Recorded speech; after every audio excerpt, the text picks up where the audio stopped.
வாங்க ரத்னாமா கிச்சன் வீடியோக்குள்ள அனைவரையும் வரவேற்கிறேன். இன்னைக்கு வந்து சாயங்காலத்துக்கு ஸ்நாக்ஸுக்கு வந்து பால் அப்பம் செய்ய போறேன். அது எப்படி செய்யுதுங்கிறத பார்க்கலாம். அதுக்கு என்ன பொருள் தேவைங்கிறத பார்க்கலாம். வாங்க வீடியோக்குள்ள போகலாம்.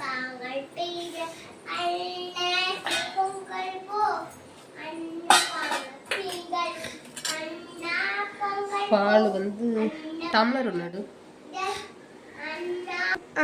பால் அப்பத்துக்கு பாருங்க. இந்த டம்ளர் சின்ன டம்ளர், இதுல 2 டம்ளர் பால் ஊத்திக்கிறேன். 2 டம்ளர் பால்.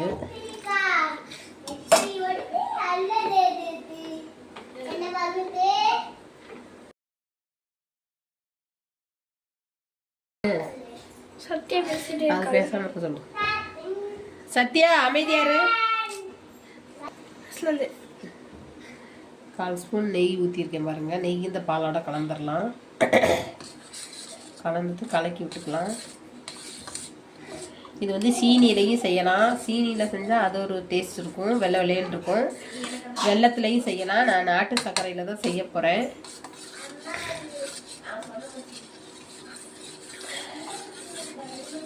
நல்லா கலக்கி விட்டாச்சு. இப்போ வந்து நாட்டு சர்க்கரை வந்து பின்னாடியா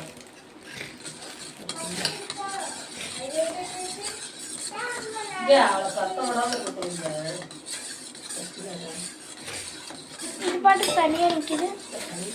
இது கலக்கி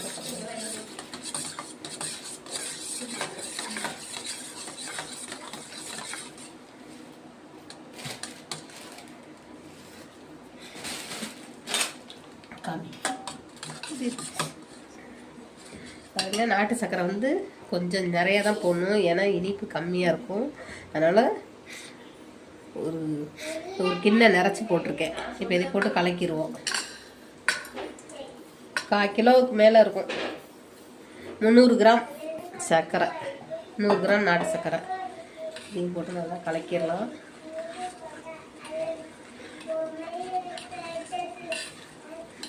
கலக்கிட்டு பச்சரிசி மாவு வந்து ஒரு 4 ஸ்பூனு,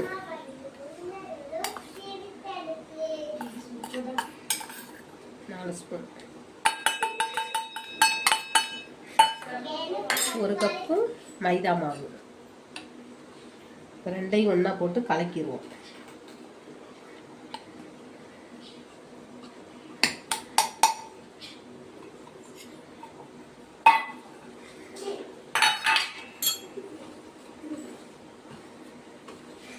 பால்லே நல்லா கலக்கிடலாம். பால், நாட்டு சர்க்கரை, நெய், மைதா மாவு, பச்சரிசி மாவு.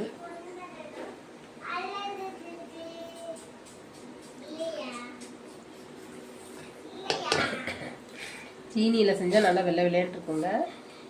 நம்ம வந்து நாட்டு சர்க்கரையில் செய்கிறதுனால கொஞ்சம் கலர் இதாக இருக்கும். ஆனால் இது ஒரு டேஸ்ட் நல்லாயிருக்கும்.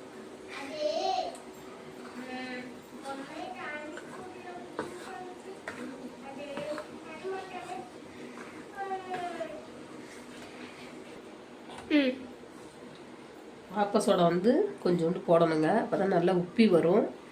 கொஞ்சோண்டு போட்டுறேன். அப்புறம் வந்து இந்த இனிப்புக்கு வந்து கொஞ்சம் உப்பு போட்டோம்னா தான் அந்த இனிப்பை வந்து எடுத்து காட்டும்.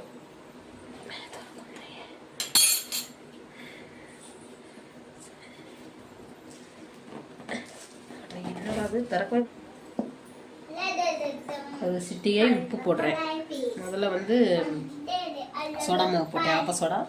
இப்போ வந்து சால்ட்டு போட்டோம்னா தான் இனிப்பை வந்து துடிப்பாக எடுத்து காமிக்கும்.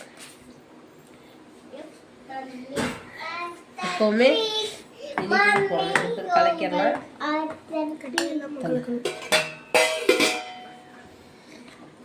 20 நிமிஷம் ரவை கொஞ்சோண்டு ஊற வச்சுருந்தேன். இந்த ரவையும் இதில் போட்டுருவேன்.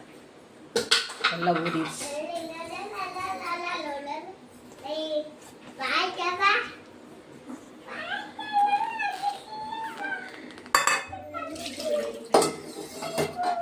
வந்து எல்லாத்தையும் நல்லா கலந்துடலாம். கலந்து ஒரு 10 நிமிஷம் ஊறட்டும். அதுக்கப்புறம் சுடும்போது உங்களுக்கு நான் காமிக்கிறேன் வீடியோ. நல்லா கட்டியே இல்லாமல் நல்லா கலக்காச்சு. பாலப்பம், பால் அப்பம். பிள்ளைங்க வந்தாலும் சாயங்காலம் கொடுக்கலாம். நல்லா இப்போ ஊறிடுச்சு பாருங்கள். இப்போ சின்ன கரண்டியில் தான் ஊற்றுறேன். அடுப்பு எண்ணெய் நல்லா காஞ்சிருச்சு. அடுப்பு வந்து சிம்மில் வச்சுக்கலாம்.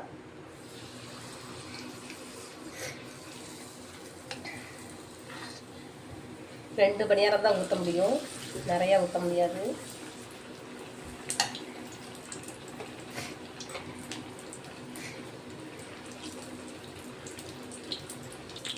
நல்லா உப்பி வரும். எண்ணெய் கொஞ்சம் கொஞ்சம் ஊற்றி விடணும், திருப்பி விட்டணும்.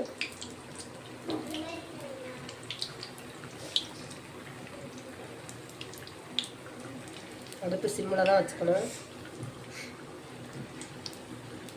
கொஞ்சம் திருப்பி விட்டுருவோம்.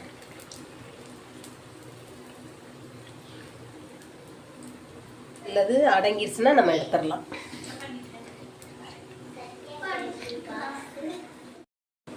வந்துருச்சு.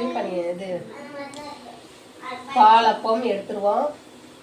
கலர் வந்து நம்ம வந்து நாட்டு சக்கரை போட்டிருந்தனால அதுவும் கருப்பட்டிக்கு செஞ்ச மாதிரி, அதனால தான் கருப்பாக இருக்குது. ஆனால் நல்ல டேஸ்ட்டாக இருக்கும். இப்போ எடுத்துருவோம்.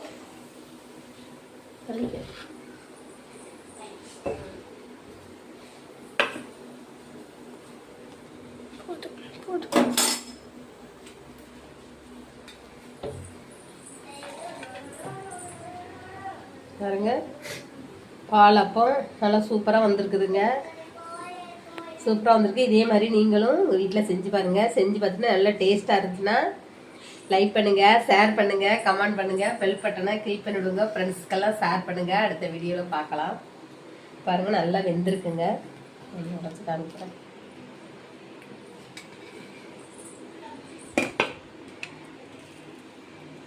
பாருங்கள் நல்லா வெந்திருக்கு. இப்போ வந்து பிள்ளைங்களுக்கு நேக்ஸாக கொடுத்துக்கலாம்.